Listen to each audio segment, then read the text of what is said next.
All right. So we kind of have a theme going tonight. Oh, yeah, we do. But I am going to talk to you about homeopathic medicine. I have a master's degree in public health with a focus in epidemiology. So literally all I do is statistics all day, every day. All I do. And my whole focus is the determinants and distribution of diseases. I may not be able to tell you the exact biological process by which something works, but I can tell you if it does work, because epidemiology is only concerned with the results. Like, that's Jon Snow, the actual Jon Snow, didn't know what was causing cholera. He just knew the water was bad, so he took off the water pump. Oh, wait, there's another Jon Snow. There is. The real Jon Snow. Did he know things? He did know things. He knew the water was bad, so he took off the water pipe, and then everyone stopped getting cholera. When you said the real Jon Snow, I just thought you meant the book as opposed to the show. Yep. This counts against your time. No, it doesn't. I love it. All right. Absolutely not. So that's what I'm going to talk to you about. Then it became a Game of Thrones presentation. Come on. Okay. So very brief overview about homeopathic medicine. Need to know a ton about it for this. It is the air guitar of medicine. That's awesome. It is not to be confused with the umbrella terms of natural and alternative, which are also bullshit, but this is a specific form of bullshit. So in the early 1700s to early 1800s, pre most science as we know it, this guy, Samuel, German name, came up with two principles. The law of similars, which means that something that causes a disease can also cure it.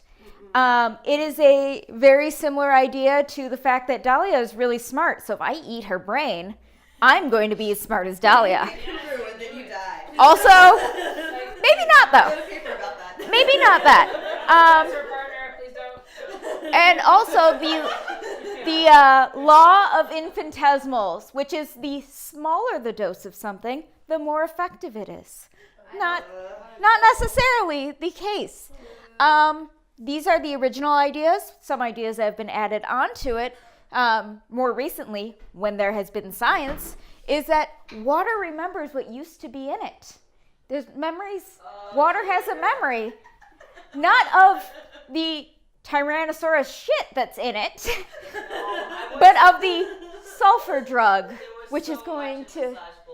So much. Also, vibrational medicine, some kind of weird physics thought of how we make homeopathic medicine work without knowing anything about physics, apparently. Vibrational medicine. I'll pertaining to the vibrator. So we are going to go with the research. Meta-analyses, which is when we take a lot of studies and look at all of the results. These are the gold standard of research. Have looked at this. These results have been backed up by the WHO, the National Health Reviews in Australia and the UK. No condition responds better to homeopathic medicine than it does to a placebo. And even some of these can have side effects, because even though it says it's diluted 30 times whatever, it does still have some kind of active ingredient, which isn't on the label, which you can still react to. Not positively, generally. The quote from this study is inconsistent with the fundamental concepts of chemistry and physics. That is a rough, that is a pretty good, harsh look from a meta-analysis published in a scientific journal. These individual positive studies that if you go on naturalnews.net/truth, whatever, the positive studies tend to lack basic research standards. It's a sample size of 2. No. The researcher's aunt and their dog. They are not randomly selected. They're people who already believe. There's no blinding. So-and-so knows that they're not getting anything, and so-and-so knows that they're getting whatever bullshit. And they're not replicable because they claim that everything has to be individualized. So that way, it can never be replicated because it's so individual. Important note, the FDA does regulate homeopathic medicine, but not evaluating the remedies for safety or effectiveness. Not really sure what they're evaluating at that point, but technically they do regulate it. Somehow. Also, this is real fun. Look at this. I know it's kind of small, but homeopathic medicine is right here in gray. Be careful. Sometimes even if it's front and center, they do things so you don't notice it. This was actually going around on a little Facebook meme not too long ago, that this is the same thing that the doctors give you for flu. Run out to Walmart and buy this. It's not. Don't buy it. I actually many years ago bought that and didn't notice the homeopathy label on it. Yeah, it's gray. It's hard. So why do people think it works? Placebo effect. The symptoms you're feeling are generally non-specific that you're trying to treat. Vague nausea, vague depression, vague allergies, cold. These are things that tend to clear up on their own. Or you took medicine, you feel better. Drink the alcohol. Drink it. One of the other reasons. Drink. That's a fucking alcohol. Kelly. No, that's gin. It is. Okay. So people think it works because of the placebo effect.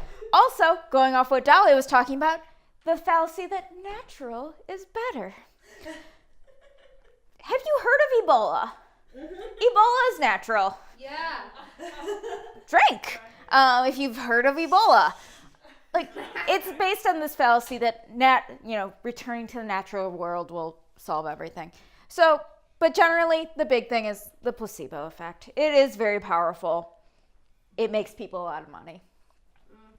So anyway, if it's just a placebo effect, what's the harm? What's the harm? I also went on the internet and found some fun things. Oh, God. Homeopathic cure for snake bites. No.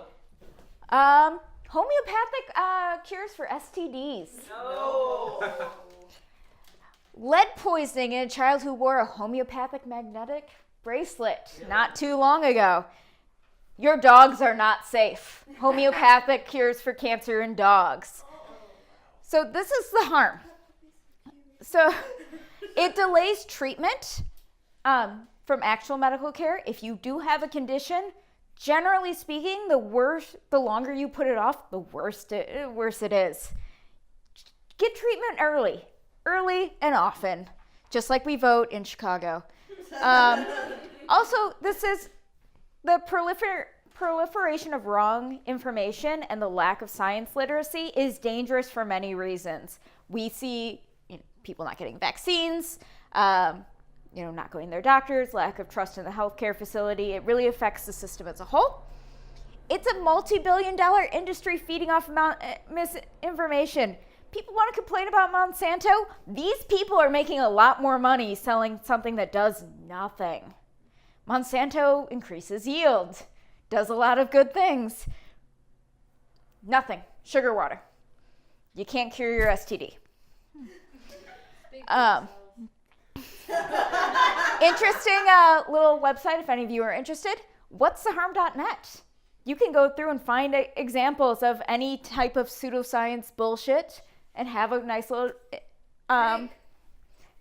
example to go off of. Oh, it's not good. Drink more. The first example for homeopathy is... In your mouth. Yeah. First example of homeopathy is someone who was given asthma medication, homeopathic And now we're asthma. and see if to drink again. Homeopathic asthma medication, and didn't take her real medication, and she died. So, Drink every time you say a word with the letter E. That's the most common. conclusion, which is what I want you guys to take away. Homeopathic medicine is based on pre-scientific ideas. We didn't understand chemistry and physics at the time. People were still bleeding people and putting leeches on them for things that were not weight loss. There is no scientific evidence that homeopathy works. None.